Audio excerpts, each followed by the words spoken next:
So in class, up to this point in class, we've talked a lot about ions, and we've even talked about the fact that ions are charged atoms, but we've never really dove into them beyond that. So let's go ahead and take a few minutes just to define exactly what we mean when we talk about these different types of ions. Okay, so first things first, an ion is an atom or a compound with a charge. Okay, and this charge can be either a positive charge or it can be a negative charge. But whether it's a positive or negative charge dictates whether it's a cation, so something with a positive charge is a cation, or it's an anion, and something with a negative charge is an anion.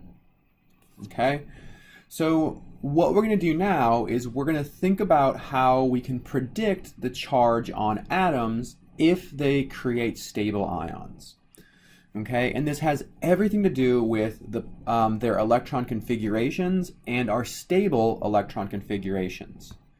So, as a reminder, our stable electron configurations. So the first one, and this is the big one, is if we have a full shell.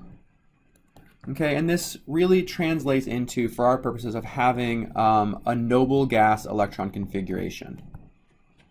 All right, so in general, that tends to mean ending with p6, so 2p6, 3p6, 4p6. However, remember that helium is also a noble gas, and it has a configuration of 1s2. So creating a 1s2 configuration is also creating a stable noble gas configuration. Okay, the second situation was creating a full subshell. And this is especially true when you create a full D subshell. So this is the most important one, is creating a full D subshell tends to be creating a more stable configuration than creating an S. Okay? And the third one is creating a half-full subshell.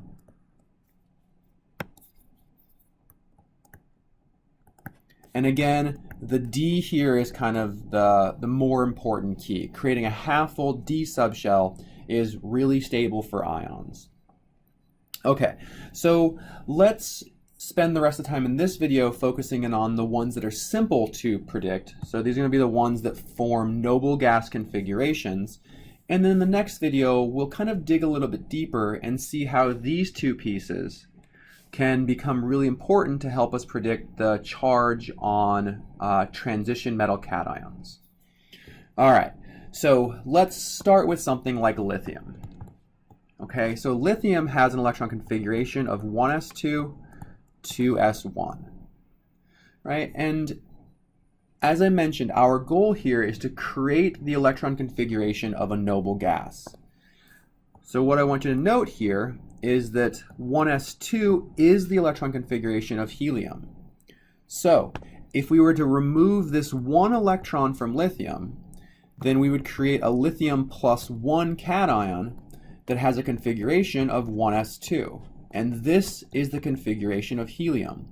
So a lithium plus 1 cation is a stable ion.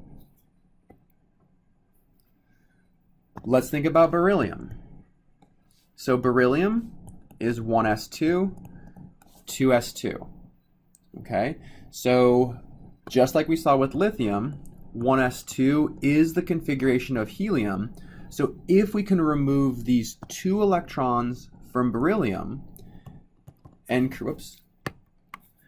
create a beryllium plus 2 cation, this gives us a 1s2 configuration, which is the configuration of the noble gas helium.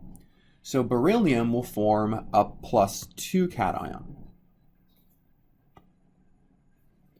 All right, let's try one more here.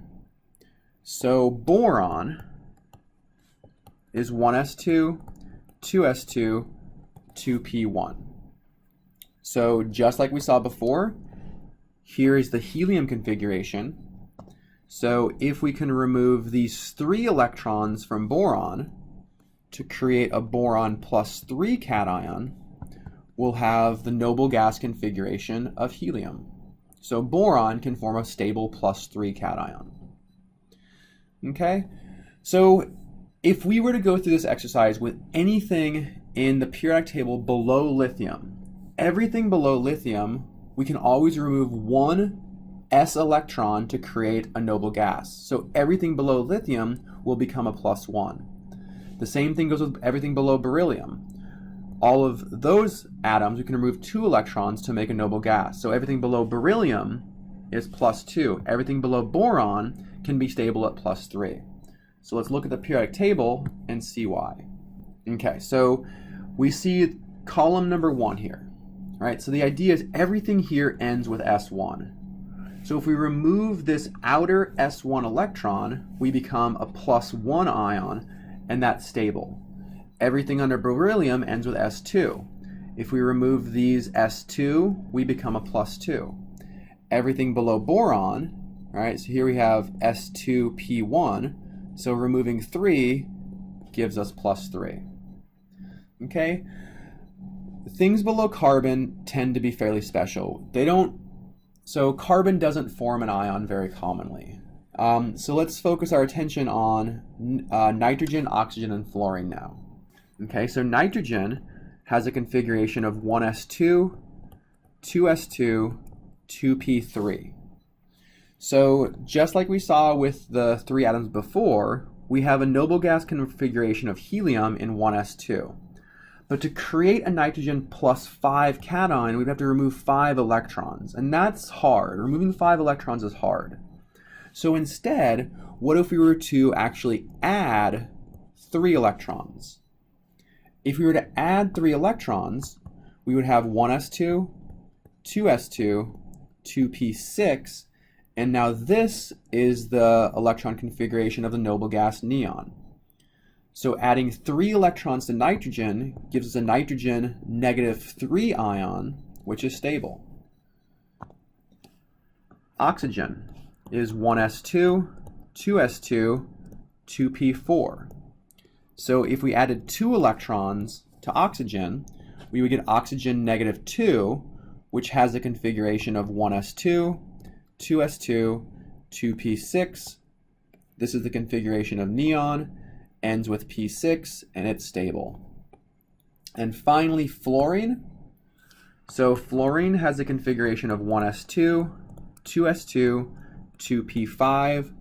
So fluorine only needs 1 electron to become F-1, which is the configuration of neon. So based on the electron configurations, if we can add or remove electrons to create a noble gas configuration, it becomes stable. Back over here to our periodic table, everything below nitrogen needs 1, 2, 3 electrons to become a noble gas. Everything below oxygen needs 1, 2 electrons. And everything below fluorine just needs 1. So below nitrogen is a -3 column, oxygen's a -2 column, and fluorine's a -1 column.